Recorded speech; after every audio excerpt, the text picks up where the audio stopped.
हमारी इस कहानी की शुरुआत में हमें बताया जाता है कि कॉन्टिनेंट ऑफ समरफोर्थ को 7 किंगडम कंट्रोल करते हैं। किंगडम ऑफ रूफील, किंगडम ऑफ एंसेल, किंगडम ऑफ पैराडाइल, किंगडम ऑफ कैनशिप, किंगडम ऑफ शिजू, किंगडम ऑफ मेसियन और किंगडम ऑफ सीस्ट। और इसके कुछ वक्त बाद एंसेल ने बाकी के 6 किंगडम्स को अपने अंदर समा लिया और अपना नाम बदलकर समरफोर्थ एम्पायर कर लिया। और इसके बाद हमें समरफोर्थ कैलेंडर के हिसाब से ईयर 212 दिखाया जाता है। और यहाँ पर हम देखते हैं कि किसी की कब्र को जलाया जा रहा था। यहाँ पर एक लड़का अपने छोटे भाई बहन से कहता है कि हमारे पिता को अलविदा कहो, उन्होंने हमें बहुत कुछ सिखाया है। और इसके बाद वो लड़का अपने पिता की कब्र पर एक फूल रखते हुए रो पड़ता है और इसके बाद एक गहरी सांस लेकर बोलता है कि आज से मैं हाउस लोवेंथ का मास्टर हूँ। इसके बाद हमें एक अलग ही सीन दिखाया जाता है जहाँ पर हम एक आदमी को ऑफिस में काम करते हुए देखते हैं। काम करने के बाद वो आदमी घर पर आकर वीडियो गेम खेलने लगता है और अगले दिन काम पर जाते वक्त अचानक ही उसे हार्ट अटैक आ जाता है और उसकी वहीं मौत हो जाती है। और इसके बाद जब उसकी आँख खुलती है तो वो अपने सामने एक औरत को देखता है। वो सोचता है कि क्या ये कोई हॉस्पिटल है, लेकिन तभी अचानक उसके सामने एक उड़ता हुआ कुत्ता आ जाता है। इसके बाद एक मेड उस औरत के पास आकर बोलती है कि आपका बेटा तो कितना ज्यादा प्यारा है। और यहाँ पर हमारा मेन कैरेक्टर एक प्लेट के रिफ्लेक्शन में अपना चेहरा देखता है और हैरान हो जाता है। समरफोर्थ कैलेंडर के हिसाब से ये ईयर 200 है और मेसियन में हमारा मेन कैरेक्टर पैदा हुआ है आर्स लोवेंथ। और अब 3 साल गुजर जाते हैं। एक मेड आर्स के लिए चाय लेकर आती है और अब आर्स हमें बताता है कि मरने के बाद मैं इस दुनिया में पैदा हुआ और इसके बाद मैंने इस दुनिया के बारे में जानना शुरू कर दिया। मैं समरफोर्थ एम्पायर में पैदा हुआ हूँ जो कॉन्टिनेंट ऑफ समरफोर्थ के शासक हैं और ये एक दूसरी दुनिया है और इस दुनिया में हम मैजिक का भी इस्तेमाल कर सकते हैं। थोड़ा बहुत ये वीडियो गेम की तरह है और जिस परिवार में मैं पैदा हुआ हूँ वो एक नोबल हाउस होल्ड है। मेरा परिवार लैम्बर्ग नाम के एक छोटे से कस्बे को मैनेज करता है और हमारा घर भी काफी ज्यादा बड़ा है। हमारे पास काफी सारी मेड्स हैं जो हमारा ख्याल रखती हैं। एक शेफ है जो अच्छा खाना बनाता है और इसी के साथ आर्स काफी ज्यादा खुश होता है। वैसे इन सब के अलावा मेरे पास एक ऐसी ताकत है जो किसी और के पास नहीं है। और इसके बाद आर्स उस जगह पर आता है जहाँ पर सभी लोग अपनी तलवारबाजी की प्रैक्टिस कर रहे थे और आर्स को देखकर वहाँ पर मौजूद लोग बोलते हैं कि ये बच्चा ना काफी ज्यादा टैलेंटेड है। और यहाँ पर आर्स की नजर एक आदमी पर पड़ती है जो अपनी फाइटिंग प्रैक्टिस कर रहा था। और इसके बाद हमें पता चलता है कि आर्स की एबिलिटी का नाम अप्रेजल है। अब इसके बाद आर्स अपनी एबिलिटी का इस्तेमाल करके उस आदमी की स्किल्स को देखने लगता है और उससे पता चलता है कि ये आदमी धनुष बाण चलाने में काफी अच्छा है, लेकिन भाले के साथ ये आदमी अच्छे से लड़ नहीं पा रहा था। सो अब आर्स उस आदमी के पास आकर बोलता है कि क्या तुमने पहले कभी धनुष चलाया है। सो ये आदमी अब बताता है कि धनुष बाण जैसे हथियार का इस्तेमाल तुम दूर डिस्टेंस से हमला करने के लिए कर सकते हो। सो आर्स बोलता है कि मेरे ख्याल से आपको धनुष चलाना चाहिए।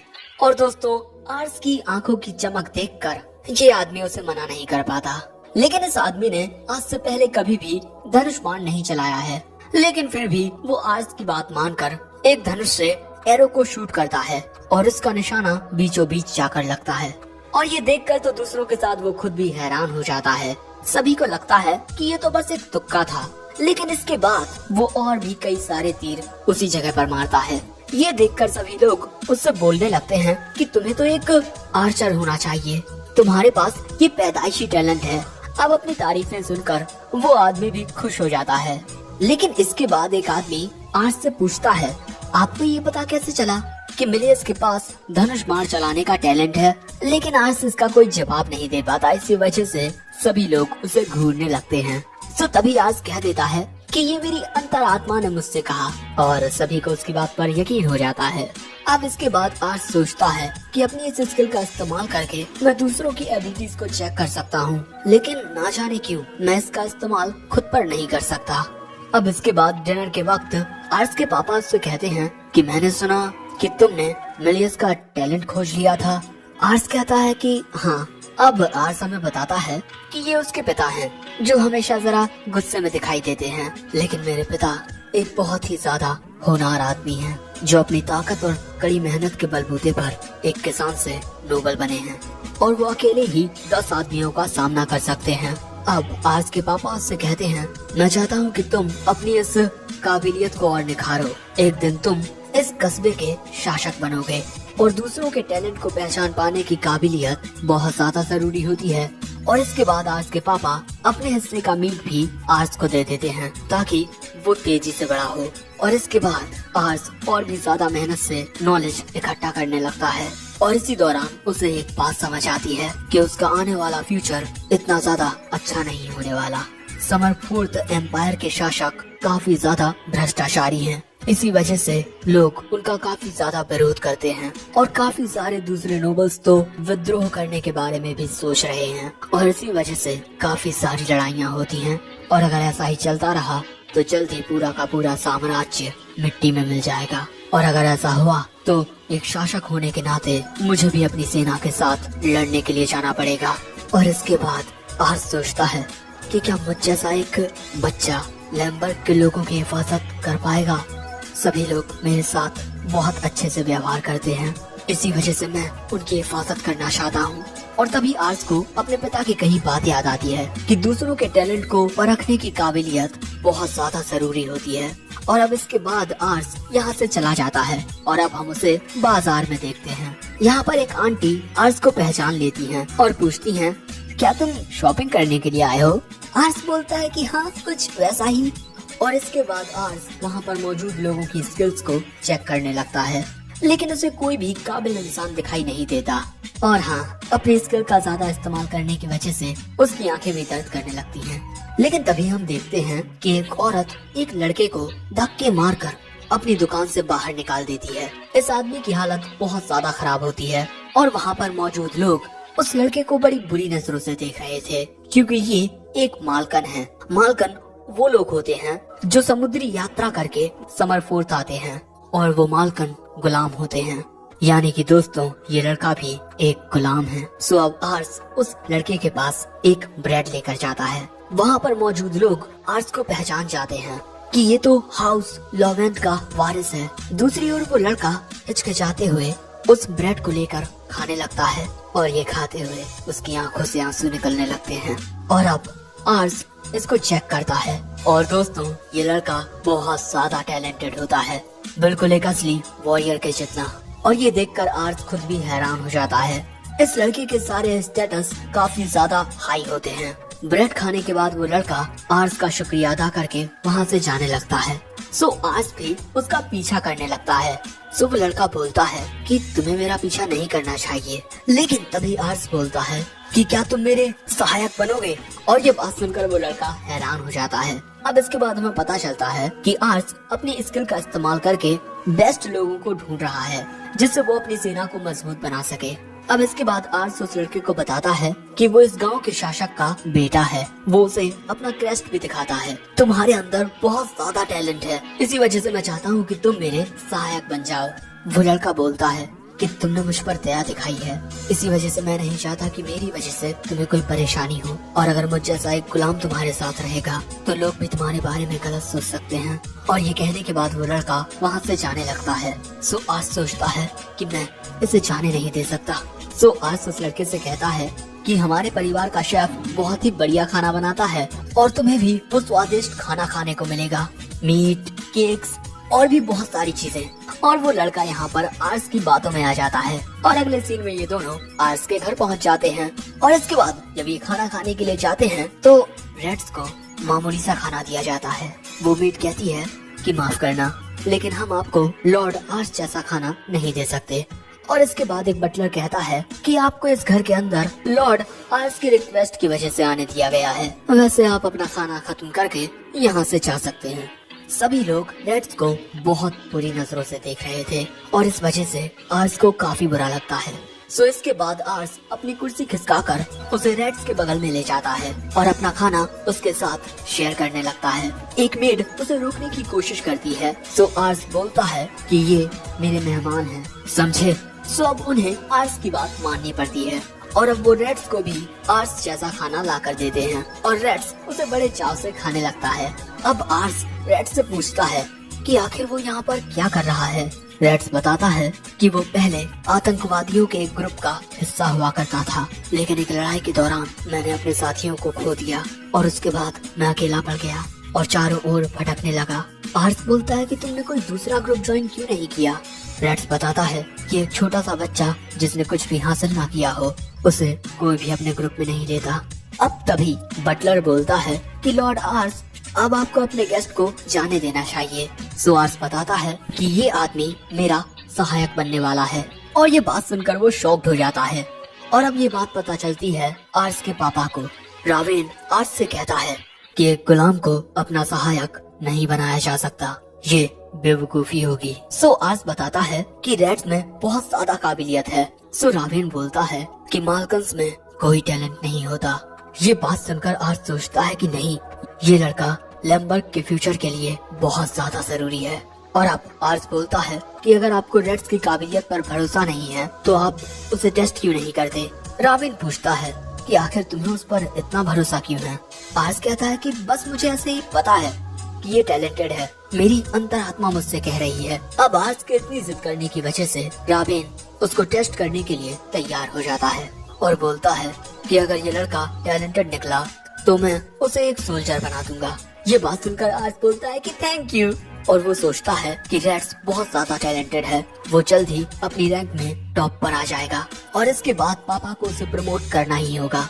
लेकिन तभी रावेन बोलता है कि टेस्ट काफी सरल है, उसे मेरे साथ एक मॉक ड्यूल करना होगा और अगर वो जीत गया तो पास हो गया। ये बात सुनकर आर्स बोलता है लेकिन पिताजी, ये तो सिर्फ 14 साल का है और आप तो लड़ने में गॉड लाइक हो, ये तो आपसे कभी जीत ही नहीं पाएगा। और दोस्तों ये बात सच है, रावेन की काबिलियत रेड्स से बहुत ज्यादा है।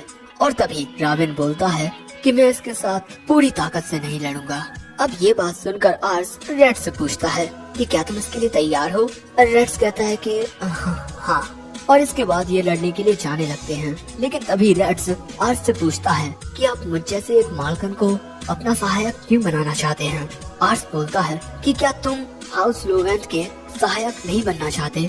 अगर तुम्हारी मर्जी ना हो तो अभी सारा मामला रफा दफा हो जाएगा। रेड्स बोलता है कि नहीं, मैं इस बात से काफी खुश हूँ कि आप मुझे अपना सहायक बनाना चाहते हैं, लेकिन ये सब मुझे ख्वाब की तरह लगता है। हम माल्कन्स जहाँ भी जाते हैं हमें धक्के मारकर निकाल दिया जाता है।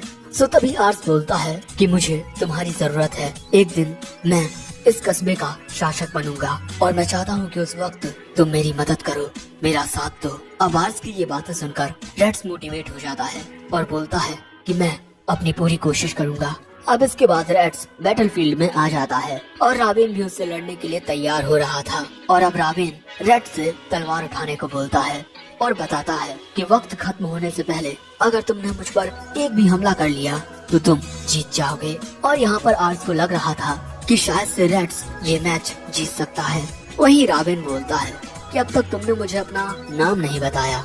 रेड्स अपना नाम बताता है और इसके बाद रावेन भी खुद को इंट्रोड्यूस करता है और इसके बाद इन दोनों का मैच शुरू हो जाता है। और यहाँ पर रेड्स ये बात समझ जाता है कि रावेन और उसके बीच में जमीन आसमान का अंतर है, लेकिन इसके बावजूद भी वो उसके साथ लड़ाई करता रहता है। इन दोनों की लड़ाई देखकर आर्स परेशान होने लगता है क्योंकि इस तरह तो रेड्स हार जाएगा। लेकिन यहाँ पर मौजूद बाकी के सैनिक रेड्स की काबिलियत की तारीफ कर रहे थे कि वो इतनी देर तक रावेन के सामने टिक पा रहा है। वैसे दोस्तों, रेड्स को रावेन का सामना करने में काफी ज्यादा दिक्कत हो रही थी और एक हमले की वजह से रेड्स काफी ज्यादा दूर भी गिर जाता है। रावेन बोलता है कि क्या हुआ, वक्त कम बचा है अब। लेकिन तभी रेड्स आर्स की ओर देखकर उसकी कही बात को याद करता है और इसके बाद फिर से खड़ा हो जाता है। मैं अपना बेस्ट दूंगा। और इसके बाद रेड्स रावेन पर हमला करने के लिए चला जाता है। वो उसे चकमा देकर उसके पीछे आ जाता है और उस पर हमला कर देता है, लेकिन रावेन उसके हमले को अपनी तलवार से रोक देता है और रेड्स को दूर कर देता है। लेकिन इसके बाद रावेन बोलता है कि ये मैच खत्म हुआ। दोस्तों, रेड्स रावेन पर एक हमला करने में कामयाब हो चुका है और ये देखकर सभी लोग हैरान हो जाते हैं। और क्योंकि अब रेड्स जीत चुका है तो अब वो एक सोल्जर है। अब इसके बाद आर्स रेड्स के पास जाकर उसे जीतने की बधाइयाँ देता है और वो अपने पिता का भी शुक्रिया अदा करता है सो तभी रॉबिन बोलता है कि तुमने सही कहा था, इस बच्चे में बहुत ज्यादा टैलेंट है, तुम सच में दूसरों की काबिलियत परखने में बहुत अच्छे हो। पहले मुझे तुम्हारी काफी चिंता हो रही थी कि तुम आने वाले वक्त का सामना कैसे करोगे, लेकिन अब मुझे पूरा यकीन है कि तुम एक महान शासक बनोगे और हो सकता है कि तुम खुद एक एम्परर बन जाओ। ये बात सुनकर आर्स हैरान हो जाता है। सो रॉबिन बोलता है कि अरे मैं तो बस मजाक कर रहा हूँ, तुम बस हमारे खानदान की शान को बनाए रखो, इतना मेरे लिए काफी होगा। दूसरी ओर सभी सोल्जर्स रेड्स को घेर लेते हैं और उसकी तारीफें करने लगते हैं। अगले सीन में आर्स रेड्स के पास आता है। रेड्स ने अपने कपड़े बदल लिए हैं जिनमें वो काफी अच्छा लग रहा है। अब इसके बाद आर्स बोलता है कि रेड्स, मैंने सुना कि तुम नौकरों वाला काम भी करने वाले हो। रेड्स बोलता है कि जितना हो सके मैं उतनी तुम्हारी मदद करना चाहता हूँ। आर्स बोलता है कि तुम्हें इतना ज्यादा करने की कोई जरूरत नहीं है। रेड्स बोलता है कि नहीं, तुम जैसे एक नोबल को सर्व कर पाना मेरे लिए किसी ख्वाब की तरह है। अगर आप न आते लॉर्ड आर्स तो आज भी मैं उन गलियों में भटक रहा होता या शायद से मर चुका होता। मैं आपका जितना शुक्रिया करूं उतना कम है, लेकिन अब मैं जिंदगी भर आपकी सेवा करूंगा। सो आर्स रेड्स का हाथ पकड़कर बोलता है कि चलो एक साथ मिलकर काम करते हैं। और इसी तरीके से आर्स ने अपनी मजबूत सेना बनाना शुरू कर दिया है ताकि वो आने वाले फ्यूचर का सामना कर पाए। वैसे ये एपिसोड यहीं पर एंड हो जाता है। एपिसोड पसंद आया हो तो लाइक करना, चैनल पर नए आए हो तो सब्सक्राइब भी करते जाना, कमेंट भी कर देना और हाँ, सायोनारा।